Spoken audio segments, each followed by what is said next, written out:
Welcome back to Reality Asserts Itself on the Real News Network. I'm Paul Jay, and we're continuing our discussion with Professor Aleksandr Buzgalin. Thanks for joining us again.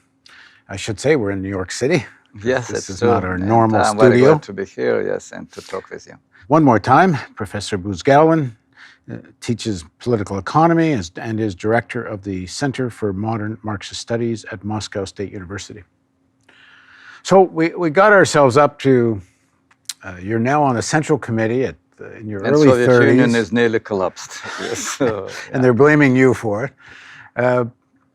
Well, they certainly did blame Gorbachev for it. And we're talking about, you were saying that there's a rise within the party and within the party leadership of people who want to get rich and kind of given up on the socialist ideals. I guess they've either decided it ain't working or it really doesn't matter because they want to get rich.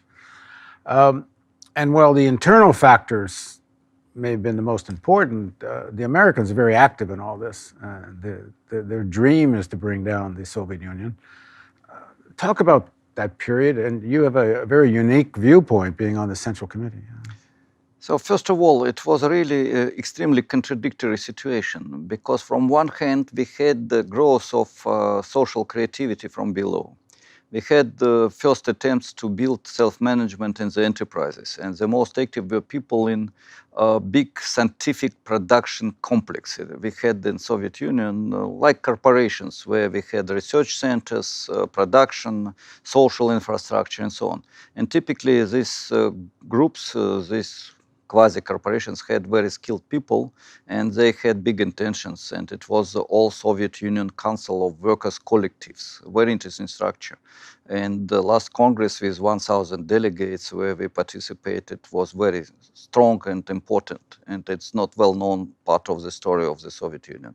We had good, interesting initiative of the young generation to build on cooperative basis new houses for the life. It was very interesting initiatives in green movement, which appeared from below, and so on and so forth. At the same time, from another hand, we had terrible growth of contradictions because criminal business which existed in Soviet Union became stronger because of the whole destruction of institutional system. Weak institutions led to the growth of shadow economy and criminal business. A lot of former directors of state enterprises were waiting that it will be privatization, and were trying to steal as much as possible of the resources. This is before... Just before collapse of the Soviet Union. People see it coming. Yeah. And what's Gorbachev doing about it? Or does he want this too? He was talking. And this is one of the problems. You know, there is definition of revolutionary situation by Lenin. And he wrote very important things. Revolution came when those who are on the top cannot be rulers more, according to the old model. So this is a crisis of the top. And we had crisis not fit to rule. Yeah, not fit to the rule. And people were trying to find another solution.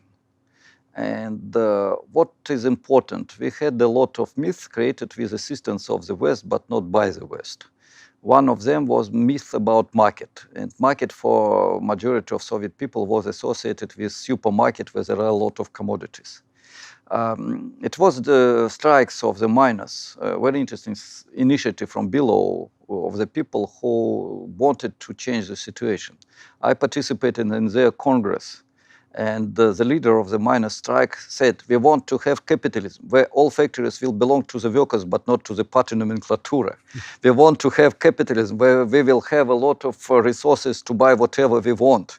We want to have capitalism, where everybody will have good apartments, and it will be no privileges of those who are rulers.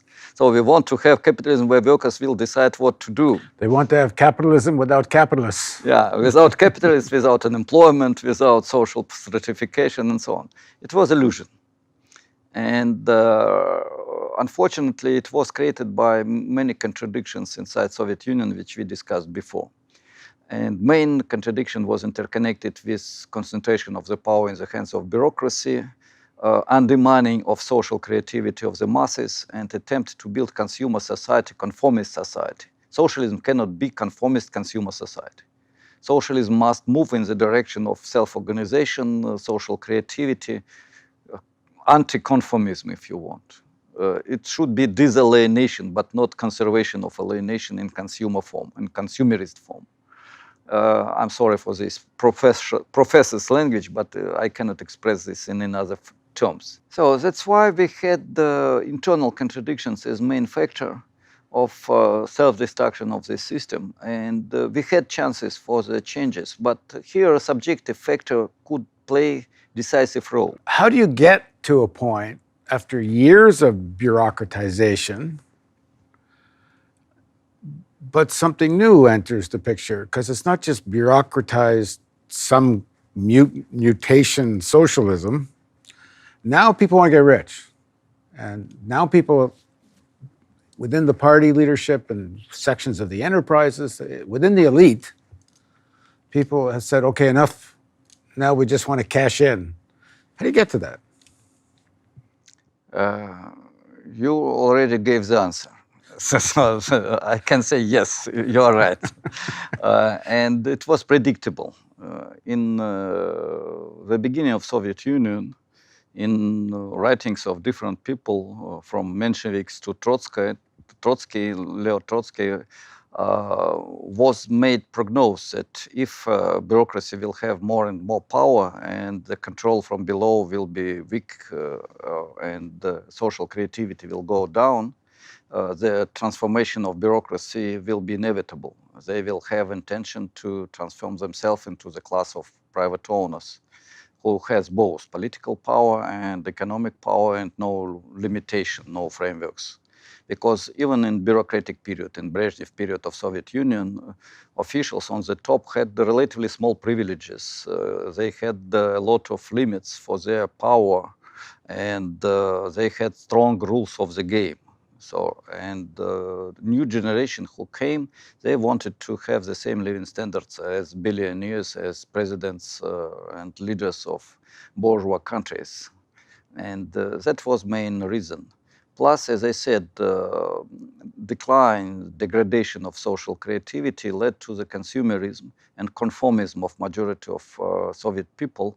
And conformism creates atmosphere where a market system, capitalist system is coming. It's like a swamp where it's impossible to have beautiful trees, where will be only dirty grass and frogs, yeah, quack, quack. So talk about that period with the rise of Yeltsin and the last days of the Soviet Union. So still this is a big question mark, what happens? Why we had this artificial coup d'etat? What was the role of Gorbachev? Who was behind? I'm not a person who has secret information, so I will not give special comments. And we're in 1991? It was August 1991. But finally... Where are you? What are you doing? I was in the vacations, so unfortunately I could not participate in this process. In countryside, in the forest, just to relax a little bit. It was my mistake. I didn't think that it will be so quickly and so soon. So most of our audience doesn't really know this story at all. So the story formally was the following. In August, leaders of KGB and some other officials from the top said that Gorbachev is not more president of the Soviet Union. We have special committee on emergency situation. And Gorbachev was formally arrested in his dacha in Crimea, where he also was on the rest. But then they did nothing. So it's essentially a coup. It was coup, but leaders of the military coup must arrest the opposition, first of all. But they did nothing. Yeltsin came to the house where was Council of Russian Federation, Parliament of Russian Federation. People were walking in the streets with protests. And who is Yeltsin? Why all of a sudden Yeltsin? And what's the power behind Yeltsin? Okay, so that's another story. 1 year ago, he was elected as president of Russian Federation inside Soviet Union. Soviet Union had like states in the US, but with more powerful structure. It was republics, 15 republics, and Russia was the biggest and in the center. And Yeltsin was elected as president of Russia. So, and formally he has not too big power because republics inside federation were not so powerful as central government. But when Gorbachev was arrested, Yeltsin became in Moscow the key person according to official status. All opposition came to Yeltsin to protect against coup. And it was both really democratic forces and pro-bourgeois, quasi-democratic forces. To protect against a coup from whom? To protect Yeltsin against those who organized coup d'etat. KGB leaders organized coup d'etat. Protect Yeltsin from the KGB? From the KGB, yes. What did the KGB want? KGB wanted to stop transformation led by Gorbachev to rebuild Soviet Union. It's also important to stress that in Caucasus and in Baltic states, republics in that period, was growth of nationalism and ideas to become separate state, not states in the Soviet Union. So the idea was we will use military force, we will keep Soviet Union, and all Gorbachev experiments we will stop. They said we will keep freedom of speech, but with limitations. These organizers of the coup, we will continue some market reforms. So the program was more or less in Deng Xiaoping style. And this is mostly driven out of the KGB. Some military leaders and a few people from top officials from the Central Committee. And they want to try to retain what's left of the Soviet state. Yes, yeah. Yeltsin represents this let's get rich yes. factions inside. Yeah. But these guys did nothing. They didn't arrest Yeltsin. Why? KGB knows how to arrest people. Yes, but they did nothing. There are different explanations. I cannot explain this phenomenon myself. One of the explanations was that Gorbachev decided to play a role of the person who is not responsible for this, and then came to power again with the assistance of this KGB, simply to beat Yeltsin, who became leader of opposition in that period. Another explanation was that they did not have a final agreement what has to be done, these leaders of the coup. But really nobody knows. It's a very strange story, very strange This story. famous photograph and video of the tanks and Yeltsin, what is that there? What goes on there? It was a few tanks and some soldiers in Moscow, but they did nothing. They were standing in the streets and do nothing. And the two guys who were killed. This is outside the parliament buildings, huh? Outside, yes. Yeah. And two guys who were dead officially because tanks killed them. Really, nobody knows what happens in reality. But I think the tanks were going back from Moscow, and they accidentally were, because it was crowd. And when they decided to move from the square, two persons were really killed. And then they were transformed into heroes. So this section of the KGB and army that arrest Gorbachev, they allow Yeltsin to come to power. Why? Because did they say, okay, we might as well get rich too? Really, I don't have explanation, as I said. For me, this is still big question mark. What's happened? No idea. The only what I can say, it's a paralysis, the total crisis of the power. And so the only person who was decisive and aggressive was Yeltsin. And you're on the Central Committee. Do they have an emergency meeting? Or the party just starts to fall apart? I didn't have time to come back from this village. It's Russia, yeah. It's not so simple. Even for the member of the Central Committee, when I was back, all was solved. And the party also was paralyzed. It was total paralysis of executive and legislative organs. It was self-destruction of the elite. So you're sitting in your cottage on vacation. This is what? Is it playing out for you on TV? I mean, do you know what's going on? First of all, I didn't have any information. On TV, it was belly. All time only belly and nothing else. Yeah. When I received the telephone was not working. It was a real village, and it was one telephone in 3 kilometers from this place. Yeah. So when I found this telephone, I could not reach anybody in Moscow. So after one day, I went to the regional center and received more or less information. But when I was back in Moscow, it was nothing. Were you surprised or expecting it? No, I was very surprised, of course, and I was afraid that something like that can happen, but not coup. I was afraid that it will be coup organized by not Republican leaders, Yeltsin and leaders of the Baltic republics, Caucasus republics, and so on. It's very. And you don't think the KGB was actually in cahoots with Yeltsin? I don't think so. I think what was the only hypothesis which I can propose is following.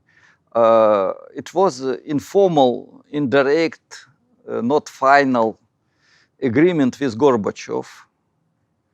And Gorbachev it was his personal problem. He was not decisive. He could not make exact decisions. He was changing decisions very often. And he doesn't know what has to be done. So it was a very weak leader. And for such periods, it's necessary to have strong leader because personality in the period of revolution plays a big role, bigger than usual. In stable system, personality is not important, or nearly not important. In the period of revolution, strong personality and strong political organization is very important if this personality is on the top.